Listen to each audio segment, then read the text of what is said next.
Kita bertemu lagi di dalam program kita Daily Devotion, di mana renungan harian akan kami beritakan supaya menguatkan iman percaya kita.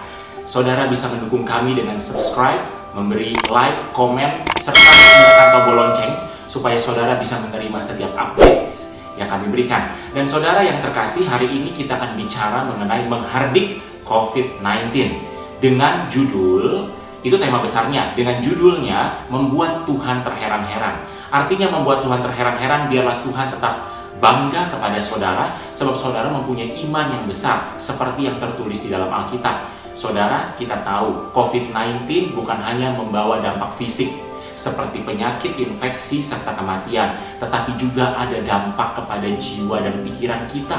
Semua lapisan masyarakat terkena dampak ini, baik kelas kecil, kelas menengah, maupun kelas atas.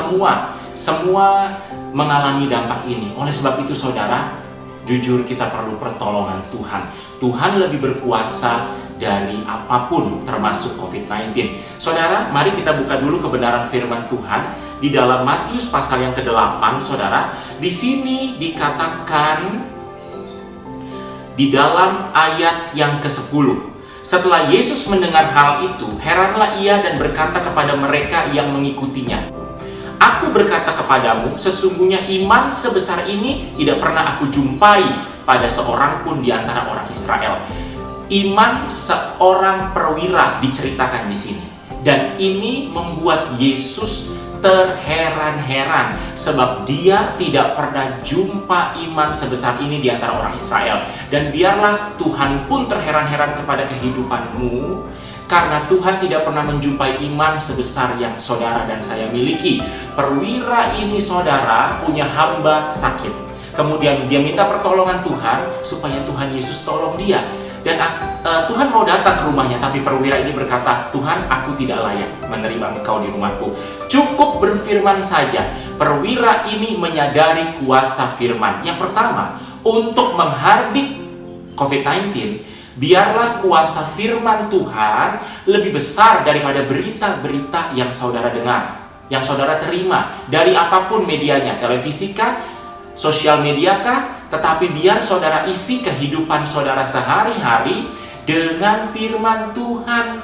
Roma pasal 10 ayat 17 berkata, iman timbul dari pendengaran akan firman Tuhan. Kalau kita mau menghardik kuasa, the power of COVID-19 di dalam kehidupan kita, isi hidup kita dengan firman Tuhan lebih daripada berita-berita yang kita dengar. Saudara, perwira ini menyadari dan dia berkata, "Tuhan, aku ini bawahan. Aku ini tahu kalau atasanku perintah, aku lakukan." Maka Tuhan berfirman saja. Dia tahu firman Tuhan itu perintah otoritas tertinggi di dalam kehidupannya. Maka Yesus berkata, "Wow, aku heran. Tidak pernah aku jumpa iman sebesar ini di antara orang Israel." Jadi ingat, poin pertama adalah pastikan firman Tuhan menjadi otoritas terbesar yang memerintah hati dan pikiran kita. Nah, kita masuk kepada poin yang kedua, saudara. Kita buka di dalam Matius pasal yang ke-15. Di sini, saudaraku, diceritakan tentang seorang perempuan Kanaan. Di sini dikatakan, dan kita tahu Kanaan itu adalah bangsa yang ditaklukkan oleh bangsa Israel di dalam Perjanjian Lama. Tapi bukan itu poinnya. Kalau kita lihat, perempuan ini minta tolong kepada Yesus. Kanaan bukan Israel ya, saudara. Dia minta tolong kepada Yesus. Ketika pertama, saudara, dia berteriak. Sebab kenapa dia minta tolong? Anaknya kerasukan setan. Artinya dia dalam permasalahan. Ayat 23, Matius 15 ayat 23. Tetapi Yesus sama sekali tidak menjawabnya. Perempuan ini berdoa, perempuan ini memohon, datang kepada Yesus, dan di situ betul-betul ada Yesus. Tapi Yesus tidak menjawabnya. Mungkin saat ini kita berdoa bagi COVID-19 di bangsa kita atau di bangsa-bangsa, tetapi Tuhan belum menjawabnya. Apa yang dilakukan? Lalu murid-muridnya, saudaraku, meminta kepadanya. Lalu Tuhan minta kepada murid-muridnya, suruh ia pergi. Tetapi perempuan ini berteriak-teriak.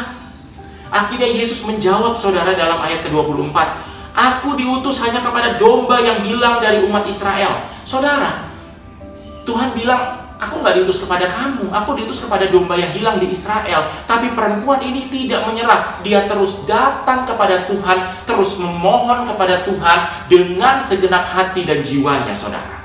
Ayat 26, tetapi Yesus menjawab dia, tidak patut mengambil roti yang disediakan bagi anak-anak dan melemparkannya kepada anjing. Bayangkan, Tuhan sampai ngomong anjing sama dia, saudara. Ayat 27, kata perempuan itu, benar Tuhan. Jadi walaupun Tuhan tidak menjawab doanya, tetapi dia terus berusaha, dia terus berseru kepada Tuhan. Dia tidak menyerah, tetap menyembah Tuhan. Nah, dan dia berkata, benar Tuhan, namun anjing itu makan remah-remah yang jatuh dari meja tuannya. Maka Yesus menjawab dan berkata, hai ibu, besar imanmu. Oh, saudaraku, dengan kita tidak menyerah, dengan kita terus menyembah, sekalipun belum terlihat jawaban Tuhan, maka saudara, Alkitab mencatat ibu ini dikatakan Yesus punya iman yang besar.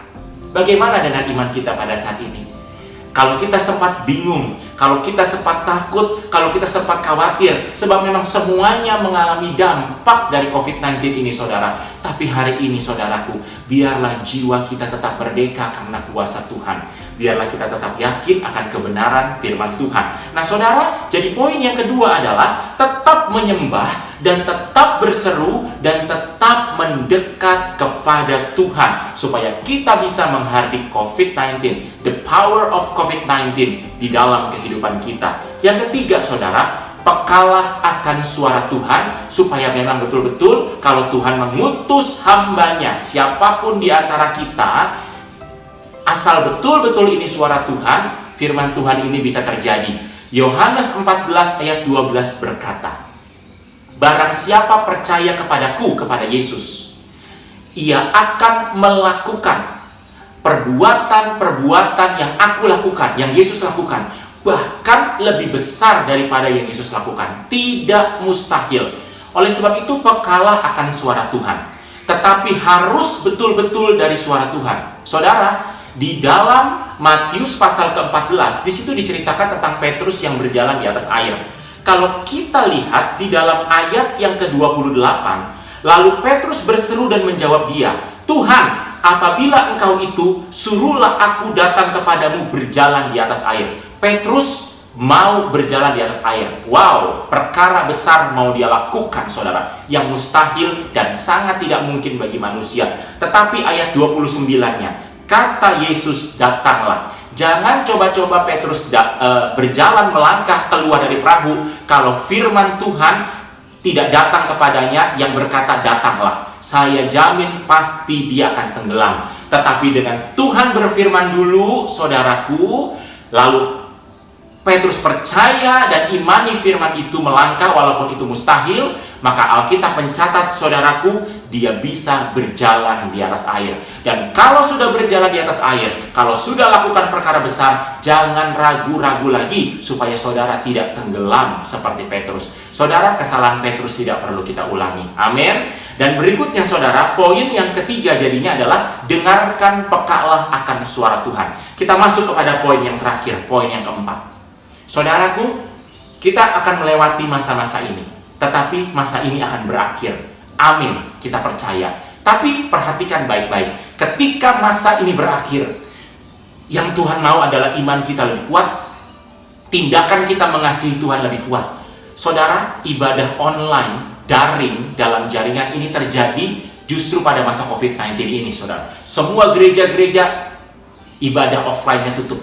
Pertemuan ibadahnya secara langsung tutup, tetapi semua secara online.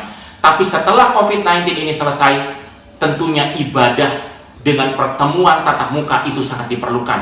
Tetapi, saudara, kami mau ingatkan, jangan sampai saudara lemah dan terlena. Justru setelah COVID-19 ini selesai, imanmu, kedekatanmu dengan Tuhan, bahkan semangatmu memuji menyembah, semangatmu untuk mengasihi, semangatmu untuk beribadah tatap muka bertemu dengan Tuhan dan saudara-saudara seiman di gereja lokal masing-masing harus semakin bangkit dan giat.